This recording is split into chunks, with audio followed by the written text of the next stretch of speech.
이 돈이 전부요. 온양이요. 제발 그녀를 돌려주시오. 누더기를 걸친 한 사내가 떨리는 손으로 엽전 꾸러미를 내밀었습니다. 천리 길을 걸어온 발은 피투성이었고 눈빛만은 그 누구보다 간절했습니다. 사랑하는 이를 찾기 위해 전 재산을 쥐고 길을 떠난 가난한 선비. 과연 그는 그녀를 다시 만날 수 있었을까요? 이야기가 계속될 수 있도록 구독과 좋아요로 응원의 마음을 보태주세요. 자, 그럼 오늘도 감동적인 옛날 이야기 지금 바로 시작합니다. 옛날 옛적 경상도 진주 땅에 작은 초가집 한 채가 있었습니다. 담장은 허물어진 지 오래였고 지붕 위엔 잡초가 무성히 자랐습니다.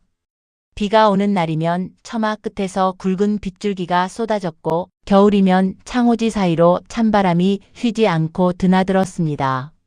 가난이 집 안 구석구석에 배어 있었습니다.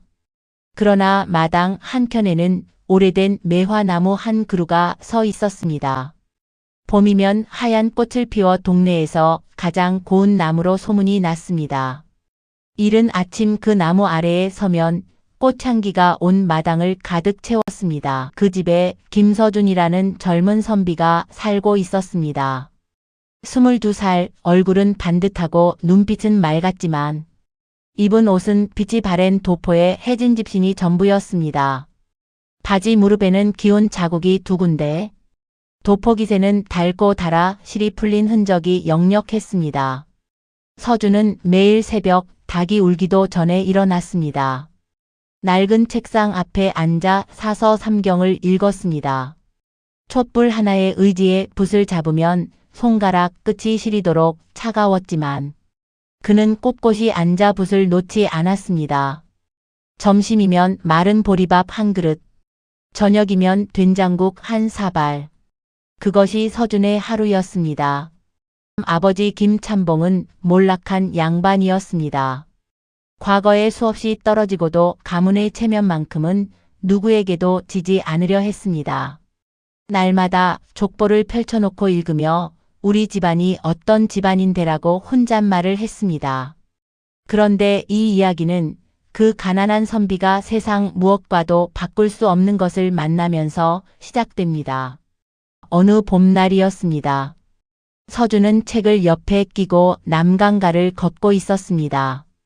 과거 시험까지 석 달이 남은 터라 마음이 무거웠습니다. 집안 살림은 바닥이 나고 있었고 아버지는 날마다 술을 마시며 푸념을 늘어놓았습니다. 서준아, 이번에도 떨어지면 우리 집안은 끝이다. 서준아, 내 할아버지는 진사시에 한 번에 붙으셨다. 그 말들이 귓속에서 윙윙거렸습니다. 서준은 손에 쥔 책이 어쩐지 더 무겁게 느껴졌습니다. 강물은 조용히 흘렀습니다. 봄볕이 수면 위에 반짝였습니다. 버드나무 가지가 바람에 나부꼈습니다. 그때 강가 버드나무 아래에서 한 노인과 마주쳤습니다. 머리는 백발이어 눈빛은 깊고 조용했습니다. 낚싯대를 무릎 위에 얹고 물끄러미 강을 바라보고 있었습니다. 서준이 지나치려는데 노인이 고개를 돌렸습니다. 빙긋 웃었습니다. 선비, 무슨 근심이 그리 많아 얼굴이 돌덩이 같소? 서준은 멈칫했습니다. 그냥 지나치려다가 왠지 모를 이끌림에 발을 멈추었습니다. 별것 아닙니다. 그냥 앞날이 막막하여. 노인은 고개를 끄덕이며 말했습니다. 허, 선비들이란 늘 앞날만 보다가 옆을 못 보는 법이지. 사람의 마음은 신분으로 가릴 수 없는 법이니라. 그것을 알게 되는 날이 오거든 그때 비로소 진짜 공부를 하게 되는 법이지. 서준은 그 말이 무슨 뜻인지 알지 못했습니다. 어르신 무슨 말씀이신지. 허, 언젠가 알게 될게요. 노인은 다시 낚싯대를 강물에 들이울 뿐 더 이상 말이 없었습니다. 서준은 고개를 갸웃거리며 그 자리를 떠났습니다. 그때 그는 몰랐습니다. 그 말이 자신의 인생을 통째로 바꾸게 될 줄은. 서준이 사는 진주 남강 마을은 그리 크지 않았습니다. 남강을 따라 길게 늘어선 마을에는 양반집이 10채, 상민집이 20채, 그리고 냇가 아래쪽으로 천민들이 모여 사는 구역이 있었습니다. 양반들은 천민구역을 아랫것들 사는 데라 불렀고 거기서 나고 자란 사람들과는 말도 섞지 않는 것이 이 마을의 오랜 법도였습니다. 서준의 아버지 김찬봉은 그 법도를 누구보다 철저히 지키는 사람이었습니다. 우리 가문은 500년 명문이다. 비록 지금은 어렵지만 이 핏줄만큼은 더럽힐 수 없다. 서준아, 명심해라. 상놈과 눈이라도 마주치면 그것은 가문의 수치다. 서준은 그 말을 들을 때마다 고개를 숙였습니다. 속으로는 동의하지 않았지만 아버지 앞에서 말대꾸를 할 수는 없었습니다. 마을 빨래터에는 날마다 아낙네들이 모여들었습니다. 그 중에 유독 눈에 띄는 처녀가 한 명 있었습니다. 이름은 옥연이었습니다. 19살 천민 출신이었지만 눈썹은 초승달처럼 곱게 올라갔고 눈동자는 가을 하늘처럼 맑았습니다. 귀티가 흐를 리 없는 처지였건만 움직임 하나하나가 어쩐지 단아하고 조심스러웠습니다. 옥연은 일찍 부모를 잃었습니다. 아버지는 그녀가 5살 때 홍수에 쓸려가고 어머니는 1년 뒤 병으로 세상을 떴습니다. 그 뒤로 마을 아낙들의 빨래를 대신 해주며 하루 끼니를 이어가고 있었습니다. 봄비가 쏟아지던 날이었습니다. 서준은 빌려온 책을 비에 적시지 않으려고 도포 안에 품고 뛰다가 남강 다리 위에서 발을 헛디뎠습니다. 마침 그 자리를 지나던 옥연이 재빨리 손을 잡아 그를 붙들었습니다. 괜찮으세요? 서준은 눈을 들었습니다. 비에 젖은 얼굴, 흘러내리는 머리카락. 그런데도 그 눈빛은 어찌나 걱정으로 가득한지 서준은 그 순간 말을 잃었습니다. 아, 예. 고맙소. 겨우 그 말만 하고 서준은 서둘러 자리를 피했습니다. 하지만 집에 돌아와서도 그 눈빛이 자꾸 머릿속에 맴돌았습니다. 그러다 어느 날 빨래터 옆 우물가에서 또 마주쳤습니다. 옥연이 물동이를 혼자 들여다 씨름하고 있었습니다. 제가 들겠습니다. 서준은 자신도 모르게 다가갔습니다. 괜찮습니다. 날이 무겁지 않소? 저야 늘 하는 일인데요. 그래도 서준은 물동이를 들어 옥연의 집까지 따라갔습니다. 가는 길 내내 둘은 말이 없었습니다. 그런데도 그 침묵이 어쩐지 불편하지 않았습니다. 그날 이후 둘은 가끔 마주쳤고 마주칠 때마다 짧은 인사를 나누었습니다. 그 짧은 인사들이 쌓이고 쌓여 어느새 봄이 여름으로 바뀌어 있었습니다. 서준은 어느 날 문득 깨달았습니다. 자신이 그녀를 기다리고 있었다는 것을. 여름이 다 가던 어느 날 저녁이었습니다. 서준은 마을 어기 느티나무 아래에서 옥연을 기다렸습니다. 해가 기울며 하늘이 붉게 물들었습니다. 옥연이 수줍게 걸어왔습니다. 머리에는 들꽃을 한 송이 꽂고 있었습니다. 이렇게 불러도 되는 건지 몰라서. 됩니다. 저도 하고 싶은 말이 있어서요. 달빛 아래 두 사람은 나란히 앉았습니다. 풀벌레 소리가 사방에서 들렸습니다. 서준은 오래 망설였습니다. 말을 꺼내려다 멈추기를 3번.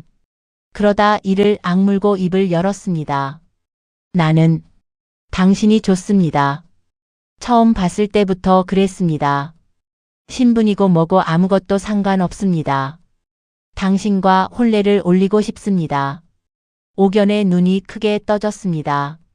한참 동안 말이 없었습니다. 밤바람이 불었습니다. 저는 천민입니다. 알고 있습니다. 도련님, 아버지께서 허락하시지 않을 겁니다. 아버지를 설득하겠습니다. 옥연의 눈에 눈물이 차올랐습니다. 저 같은 것을 그렇게까지. 당신 같은 것이 아닙니다. 당신이기 때문입니다. 그 말에 옥연은 고개를 떨구었습니다. 그러다 아주 작은 목소리로 말했습니다. 저도 좋습니다. 서준은 느티나무 가지에서 잎사귀 하나를 따서 옥연의 손에 쥐어주었습니다. 이것을 갖고 있으시오. 내가 아버지를 설득하고 나면 다시 오겠습니다. 옥연이 그 잎사귀를 꼭 쥐었습니다. 그러나 그 약속이 있은 지 사흘째 되던 날 아침이었습니다. 서준이 책을 읽다 아버지의 방에서 낯선 목소리를 들었습니다. 문틈으로 들여다보니 기름진 얼굴에 비단 옷을 걸친 중년 사내가 앉아 있었습니다. 저 처녀는 이미 값을 쳤습니다. 오늘 데려가겠습니다. 서준의 가슴이 철렁 내려앉았습니다. 조심히 데려가게. 전라도 광주까지 가는 길이니 찾지도 못할 겁니다. 서준은 그 자리에서 굳어버렸습니다. 서준은 떨리는 다리로 아버지의 방문을 열었습니다. 아버지. 낯선 사내는 눈치를 살피다 슬그머니 방을 빠져나갔습니다. 감히 아비 앞에서 목소리를 높여? 김찬봉이 자리에서 벌떡 일어났습니다. 그년이 뭐라고? 천한 것이 양반집 귀한 자식을 홀려서 과거도 못 보게 할 작정이더냐. 나는 그년을 전라도 땅으로 보냈다. 2번 다시 만나지 못하게. 아버지 어떻게 그럴 수가 있습니까? 그녀는 죄가 없습니다. 아버지의 손이 날아왔습니다. 서준의 뺨에 붉은 자국이 남았습니다. 오늘 그 말을 다시 입에 담으면 내 손으로 호적에서 파낼 것이다. 그날 밤 서준은 자신의 방에 홀로 앉아 오래도록 생각에 잠겼습니다. 가야 하는가? 말아야 하는가? 방 한켠에는 과거 시험을 위해 모아둔 돈이 있었습니다. 엽전 5냥. 몇 달에 걸쳐 밥을 굶어가며 모은 전 재산이었습니다. 서준의 머릿속에 옥연의 얼굴이 떠올랐습니다. 달빛 아래서 수줍게 웃던 얼굴. 저도 좋습니다. 라고 말하던 그 작은 목소리. 잎사귀를 꼭 쥐던 그 손. 친한 친구 박영딸도 말렸습니다. 서준아, 정신 차려라. 천리 길을 어떻게 가? 돈도 없잖아. 광주라고 했다. 내가 그녀를 포기한다면 나는 평생 그 기억을 안고 살아야 한다. 그것이 더 무섭다. 영딸은 한참 동안 친구의 얼굴을 보다가 긴 한숨을 내쉬었습니다. 미련한 놈. 하지만 눈가가 붉어졌습니다. 그러더니 품에서 엽전 2잎을 꺼냈습니다. 이거 내가 가진 전부다. 가져가라. 2 사람은 잠시 서로를 보다가 말없이 손을 꽉 잡았습니다. 다음 날 새벽이었습니다. 닭이 울기도 전에 서준은 자리에서 일어났습니다. 낡은 도포를 입고 집신을 동여맸습니다. 엽전 7냥을 품속 깊이 넣었습니다. 책상 위에는 편지 한 장을 남겼습니다.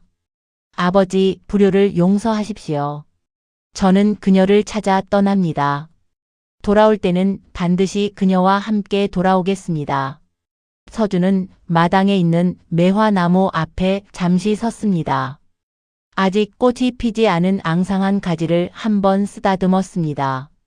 돌아올 때 꽃이 피거든 좋은 소식이 있는 거다. 서준은 대문을 나섰습니다. 이른 아침 안개가 깔린 진주 남강마을. 서준은 멈추지 않았습니다. 뒤를 돌아보지 않았습니다. 발걸음은 남쪽으로 향했습니다. 전라도 광주. 여기서 좋기 1000리는 되는 길이었습니다. 가보겠습니다. 서준은 이를 악물고 걸었습니다. 서준은 하루에 30리씩 걸었습니다. 비가 오면 나무 아래에서 비를 피했고 날이 추우면 집더미 속에 파고들어 잠을 청했습니다. 엽전 7냥을 아끼고 또 아끼며 하루에 한 끼만 먹었습니다. 일주일이 지났습니다. 집신이 닳아 발바닥에 물집이 잡혔습니다. 비가 오면 나무 아래에서 비를 피했고 날이 추우면 집더미 속에 파고들어 잠을 청했습니다. 그래도 서준은 걸었습니다. 이를 악물며 걸었습니다.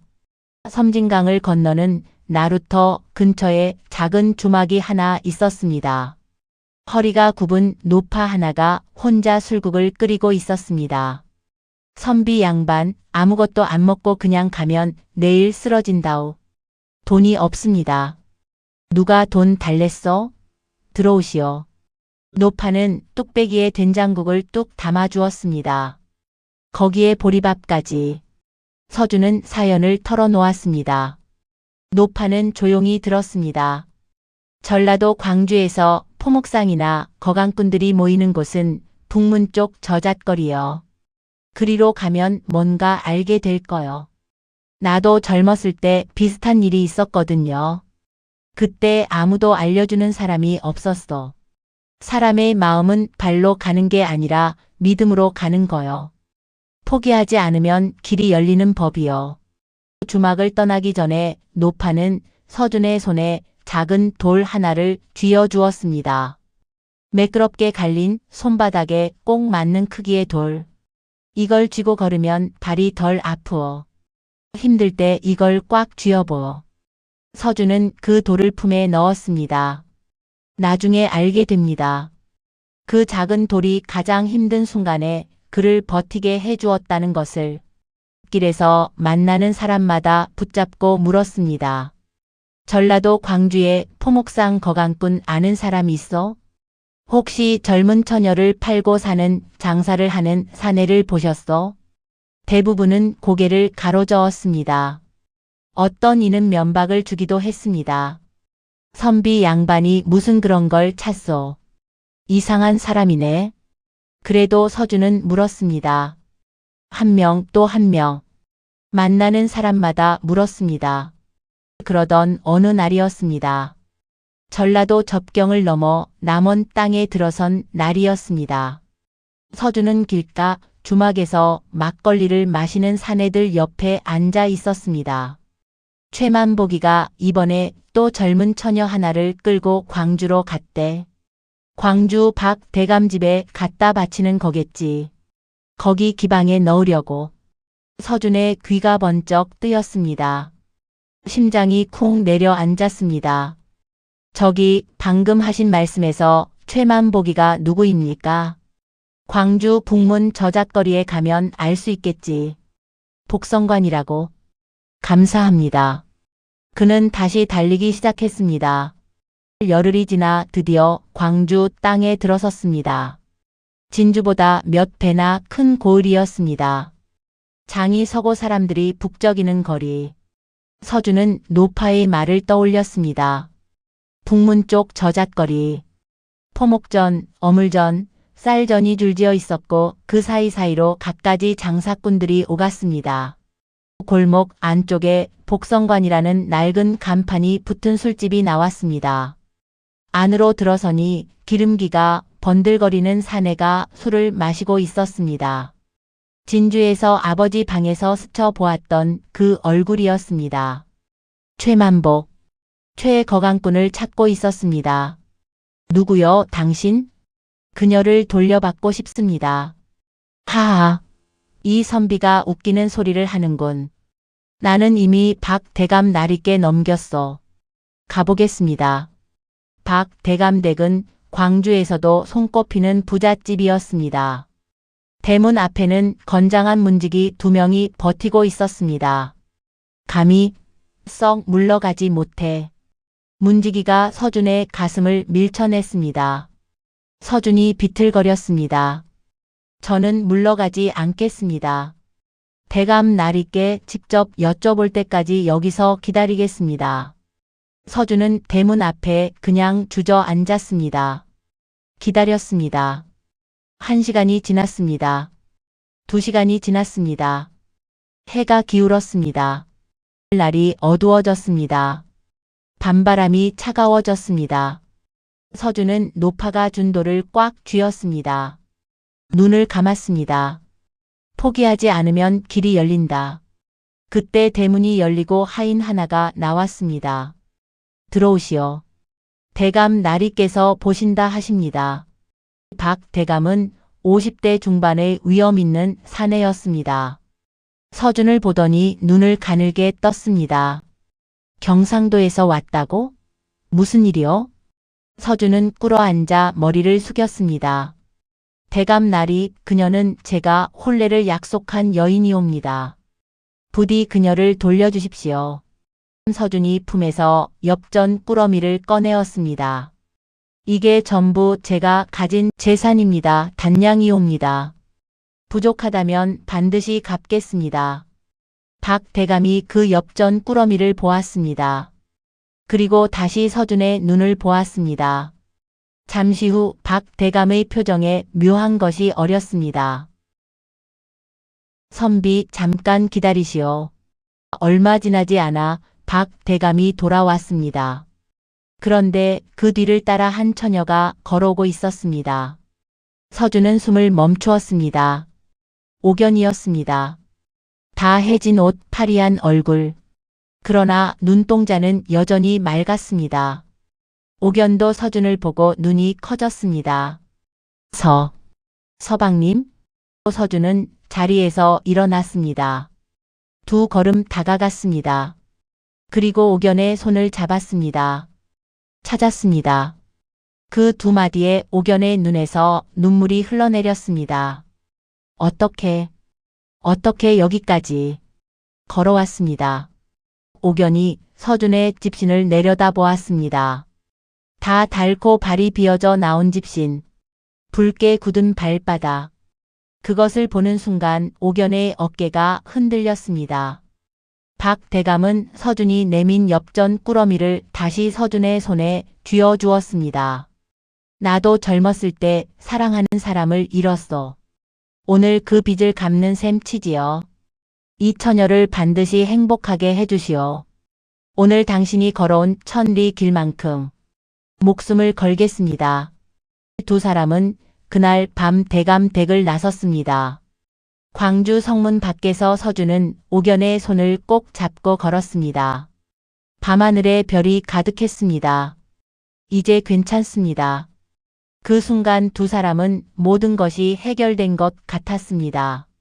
그러나 그것은 착각이었습니다. 진짜 시련은 이제부터 시작이었습니다. 서준과 옥연이 광주를 떠나 하룻길을 걸었을 때였습니다. 남원 쪽으로 접어드는 산길이었습니다. 나무들이 빽빽이 우거진 고갯길. 그때 뒤에서 말발굽 소리가 들렸습니다. 말 위에 탄 사내가 빠르게 다가오고 있었습니다. 최만복이었습니다. 이 선비, 어딜 그냥 가려 하오. 여기서 물러서지 않겠어. 서준은 온 힘을 다해 버텼습니다. 하지만 혼자서 셋을 당할 수는 없었습니다. 몽둥이가 어깨를 강타했습니다. 무릎이 꺾였습니다. 이마에서 피가 흘렀습니다. 서방님, 산에서 나무를 하던 농부들이 소리를 듣고 달려왔습니다. 두고 보시오. 끝이 아니오. 그날 밤 서준과 옥연은 근처 마을에서 하룻밤을 묵었습니다. 옥연이 서준의 이마 상처를 싸매 주었습니다. 쟤 때문에 그 말 다시는 하지 마시오. 당신은 내가 1000리를 걸어와서 찾은 사람이요. 옥연의 눈에서 다시 눈물이 흘렀습니다. 다음 날 아침이었습니다. 두 사람이 길을 나서려는데 마을 어귀에서 낯익은 사람이 기다리고 있었습니다. 서준의 아버지 김찬봉이었습니다. 네 이놈, 드디어 찾았다. 집으로 돌아가자. 당장. 서준은 아버지의 손을 조용히 떼어냈습니다. 아버지, 저는 돌아가지 않겠습니다. 이 사람과 함께 가겠습니다. 이 불효자식이. 김찬봉이 하인을 가리키며 말했습니다. 전현을 잡아라. 밀치고 당기는 사이에 옥연이 쓰러졌습니다. 옥연의 손에서 무언가가 떨어져 땅에 굴렀습니다. 작은 옥패 하나였습니다. 푸르스름한 빛을 내는 작고 정교한 옥패. 그 뒷면에는 글씨가 새겨져 있었습니다. 전주 유씨 옥년. 이게 어디서 났소? 어머니가 돌아가시면서 남겨주신 겁니다. 이게 뭔지는 저도 잘 모릅니다. 서준은 옥패를 품에 넣었습니다. 이패의 비밀을 반드시 밝혀낼 것이라고 다짐했습니다. 그러나 그날 밤일이 일어났습니다. 서준과 옥연이 묵고 있는 주막에 최만복의 하인들이 다시 들이닥쳤습니다. 이번엔 봐주는 척도 없다. 그 혼란 속에서 서준의 품속이 털렸습니다. 엽전도 옥패도 옥연도 사라졌습니다. 서준은 주막 마당에 쓰러진 채 혼자 남겨졌습니다. 서준은 주막 마당에 쓰러져 있었습니다. 비가 내리기 시작했습니다. 차갑고 굵은 빗줄기가 그의 등을 두들겼습니다. 엽전도 없었습니다. 옥패도 없었습니다. 옥연도 없었습니다. 혼자였습니다. 이것으로 끝인가? 서준은 눈을 감았습니다. 빗소리만이 들렸습니다. 주막 주인 할머니가 뛰어나왔습니다. 아이고 선비 양반, 일어나시오. 다 잃었습니다. 아무것도 없습니다. 사람이 살아있으면 됩니다. 그 말이 귀에는 들렸지만 가슴까지 닿지 않았습니다. 비는 밤새 그치지 않았습니다. 서준은 주막 구석에 홀로 앉아 있었습니다. 촛불이 깜박거렸습니다. 서준은 품속에 손을 넣었습니다. 그 작은 돌이 잡혔습니다. 노파가 준 돌. 그때 문득 강가 버드나무 아래에서 만났던 노인의 말이 떠올랐습니다. 사람의 마음은 신분으로 가릴 수 없는 법이니라. 그리고 섬진강 노파의 말도 떠올랐습니다. 포기하지 않으면 길이 열리는 법이요. 서준은 생각했습니다. 자신이 왜 이 길을 떠났는지를. 처음부터 돈 때문이 아니었습니다. 신분 때문도 아니었습니다. 옥연이 억울하게 끌려갔기 때문이었습니다. 돈은 잃었습니다. 옥패도 잃었습니다. 그러나 자신이 천리를 걸어온 이유는 잃지 않았습니다. 그 순간 눈이 번쩍 뜨였습니다. 서준은 몸을 일으켰습니다. 옥패, 그 패의 비밀, 전주 유씨 가문, 박대감. 할 일이 생겼습니다. 3가지였습니다. 서준은 밖으로 나갔습니다. 비는 여전히 내리고 있었습니다. 그러나 발걸음이 달랐습니다. 서준은 빗속을 헤치고 박대감 댁으로 달려갔습니다. 밤중에 대문을 두드렸습니다. 쿵쿵쿵. 이 밤중에 누구요? 전에 대감 나리를 만났던 선비요. 부탁이 있어. 박대감이 직접 나왔습니다. 서준의 꼴을 보고 눈살을 찌푸렸습니다. 이게 무슨 꼴이요? 대감 나리 도움이 필요합니다. 그 옥패에는 전주 유씨 옥년이라 새겨져 있었습니다. 만약 그것이 사실이라면 옥연이는 천민이 아닐 수 있습니다. 박 대감의 눈빛이 달라졌습니다. 전주 유씨 가문이라면 유진사라는 분인데 10수년 전에 딸을 잃었다는 얘기를 들었어. 이제 알겠습니다. 이 일을 제가 바로 잡겠습니다. 박 대감이 하인을 불렀습니다. 당장 유진사 댁에 사람을 보내고 최만복의 행방을 찾아라. 관아에 연통을 넣어라. 선비, 오늘 밤은 여기서 몸을 쉬시오. 내일 모든 것을 해결합시다. 다음 날 아침이 밝았습니다. 박 대감의 하인들이 밤새 움직였습니다. 최만복은 광주를 빠져나가기 전에 단골 술집에서 술을 마시고 있었습니다. 관아의 포졸들이 들이닥쳤을 때 최만복은 어안이 벙벙한 표정을 지었습니다. 무슨 일이요? 광주 현감 나리의 명이요. 따라오시오.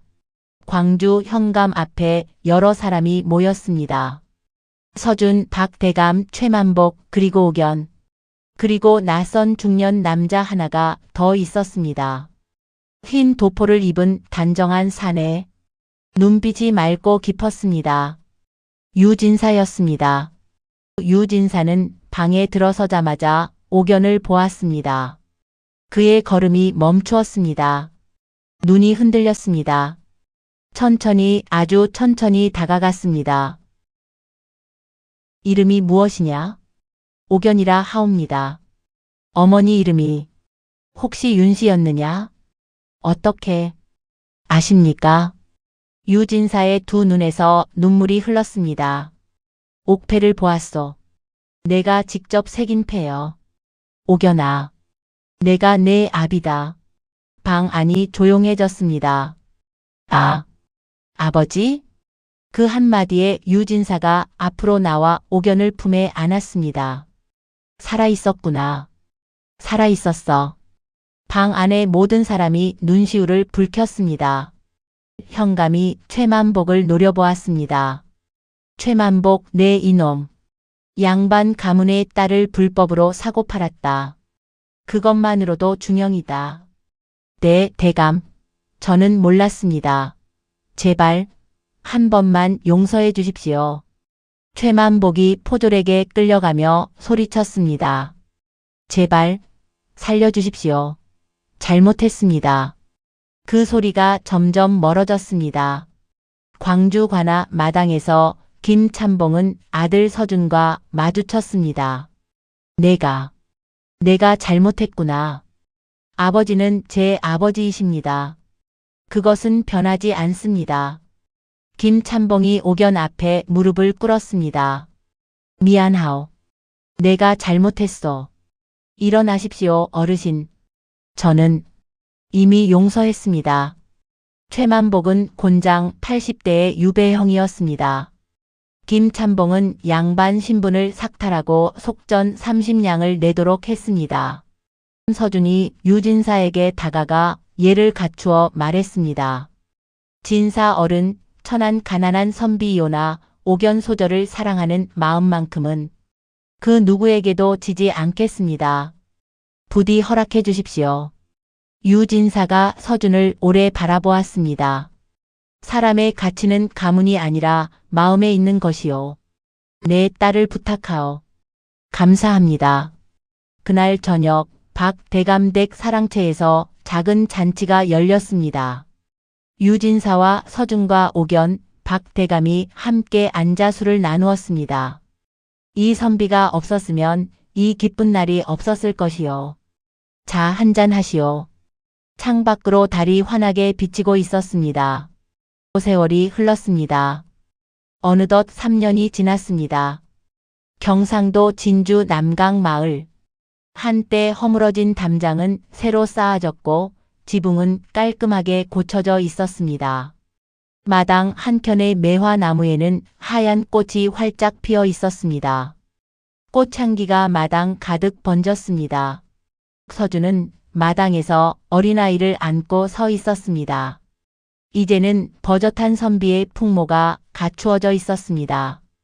눈빛은 여전히 맑았고 얼굴에는 따뜻한 미소가 어려 있었습니다. 옥연이 부엌에서 나오며 웃었습니다. 여보, 밥 다 됐어요. 응. 매화꽃이 피었어. 둘이 나란히 매화나무를 바라보았습니다. 서준은 그날을 떠올렸습니다. 집을 떠나던 새벽, 앙상한 가지를 쓰다듬으며 했던 혼잣말. 돌아올 때 꽃이 피거든 좋은 소식이 있는 거다. 약속대로 꽃이 피었습니다. 그리고 좋은 소식이 있었습니다. 아버지 김참봉도 이제는 달라져 있었습니다. 가산이 기울었지만 그는 불평하지 않았습니다.